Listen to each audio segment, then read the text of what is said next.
తాకట్టులో ఉన్న బంగారాన్ని విడిపించి ఆ రోజు ఆన్లైన్ ధరకే కొంటుంది కొమ్మూరి గోల్డ్. శరదిందు సమాకారే పరబ్రహ్మ స్వరూపిణి వాసరాపీఠ నిలయ సరస్వతి నమస్తుతే. సుమన్ టీవీ ప్రేక్షకులకి నమస్కారం. ఈరోజు మనం ద్వాదశ రాశుల్లో నవగ్రహాలు జూలై మాసంలో ఎక్కడ ఉన్నాయో తెలుసుకుందాం. ముందుగా సూర్యుడు వచ్చేసి జూలై 16వ తారీఖు దాకా మిథున రాశిలో ఉంటారు. జూలై 17 నుంచి మనకి కర్కాటక రాశిలో ఉంటారు.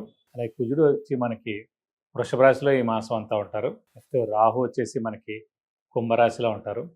అలాగే గురువు వచ్చేసి మనకి ఉచ్చస్థానమైన కర్కాటక రాశిలో ఉంటారు. శని వచ్చి మనకి మీన రాశిలో ఉంటారు. అలాగే బుధుడు వచ్చి మనకి మిథున రాశిలో స్వస్థానంలో ఉంటారు. అలాగే శుక్రుడు వచ్చేసి మనకి సింహరాశిలో ఉంటారు. అలాగే కేతు వచ్చేసి ఈ శుక్రుడితో పాటే సింహరాశిలో ఉంటారు. సో ఇవండి ద్వాదశ రాశుల్లో నవగ్రహాలు జూలై మాసంలో ఈ స్థానాల్లో ఉంటారు.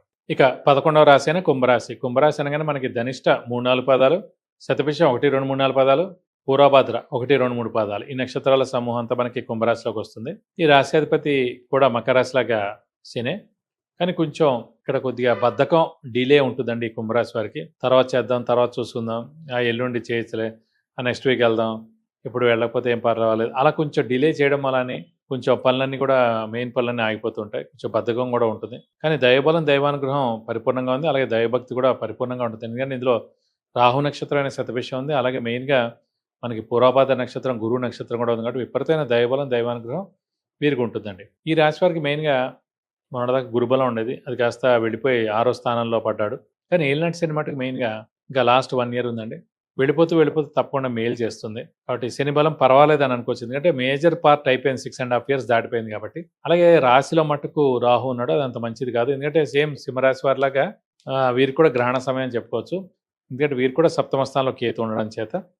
కాబట్టి ఎంత మంచివారైనా, ఎంత హెల్పింగ్ నేచర్ ఉన్నా, ఎంత బెస్ట్గా మీరున్నా కూడా ఏదో హెల్ప్ చేయలేదు, ఏదో అన్నారు, ఇదివరకులా ఉండట్లేదు అని ఏదో టైప్లో అంటూ ఉంటారు జనాలు. మీరేం పట్టించుకోకండి. ఎందుకంటే ఇది గ్రహణ సమయం. ఎందుకంటే మన రాశిలో రాహు ఉన్నాడు కాబట్టి. సో డిసెంబర్ 5 తోటి ఈ రాహుకేతులు మార్పు చెందుతారు కాబట్టి మళ్ళీ 9 years దాకా మీకు ఈ రాహుకేతుల యొక్క గ్రహణ సమయం కానీ ఈ ఇంపాక్ట్ కానీ ఉండేందుకు అవకాశాలు ఉండవండి. ప్రస్తుతం గురుబలం కూడా మీకు తక్కువగా ఉంది. ఎందుకంటే 6వ స్థానంలో ఉన్నాడు కాబట్టి. 6వ స్థానం అంటేనే డెట్స్, మిజరీస్, ఎనిమిస్. ఎందుకంటే శత్రువులు ఎక్కువగా అవడం, అప్పులు ఎక్కువగా పెరగడం, ఆరోగ్య విషయంలో కొంచెం జాగ్రత్త వహిస్తే మంచిది. సో ఇంట్లో పెద్దవాళ్ళు చిన్నపిల్లల ఆరోగ్య విషయంలో జాగ్రత్త వహించాలి. ఇంట్లో పెద్దవాళ్ళు, అది మెయిన్గా గృహిణులు ఎవరైతే ఉన్నారో వాళ్ళకి మానసిక ఒత్తిడి కూడా తగ్గుతుంది. సో ట్రావెలింగ్ ఎక్కువగా చేస్తారు, విపరీతమైన ధనం ఖర్చు కూడా ఉంటుంది. సో మీరు దైవ దర్శనం చేసుకుంటే మంచిది, తీర్థయాత్రలు చేస్తే మంచిది, గురువుని దర్శిస్తే మంచిది, గురువు యొక్క బ్లెస్సింగ్స్ పొందితే మంచిది. అలాగే దైవ కార్యక్రమాల్లో మీరు పాల్గొంటే కూడా చాలా మంచిది.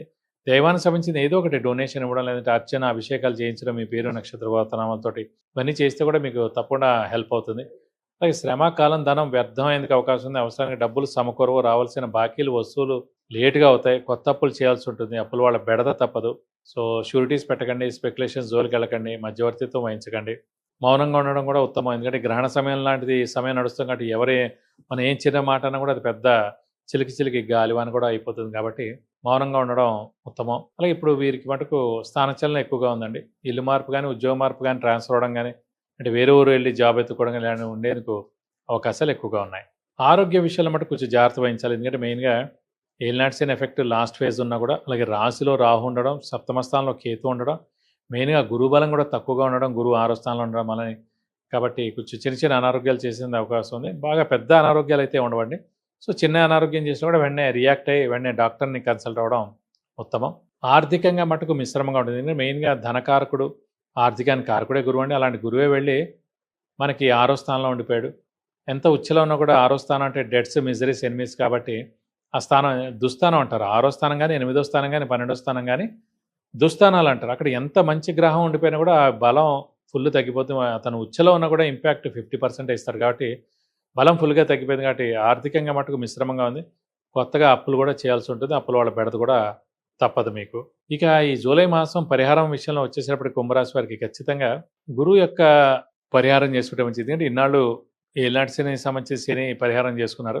ఇంకా 1 yearలోకే వచ్చారు కాబట్టి ఈ 1 year చేయకపోయినా పర్లేదు, వెళ్ళిపోతే మేలు చేస్తారు. కానీ ఈ 1 year మటుకు గురుబలం తక్కువగా ఉంది. నెక్స్ట్ ఏడాది నుంచి మళ్ళీ గురుబలం పెరుగుతుంది. ఎందుకంటే 7వ స్థానంలో గురువు ప్రవేశించి ఏడాది కాలం పాటు ఉంటాడు కాబట్టి గురువుది సంబంధించిన పరిహారం వచ్చేసి దత్తాత్రేయ స్వామి, మేధా దక్షిణామూర్తిని ఎక్కువగా పూజిస్తే మంచిది.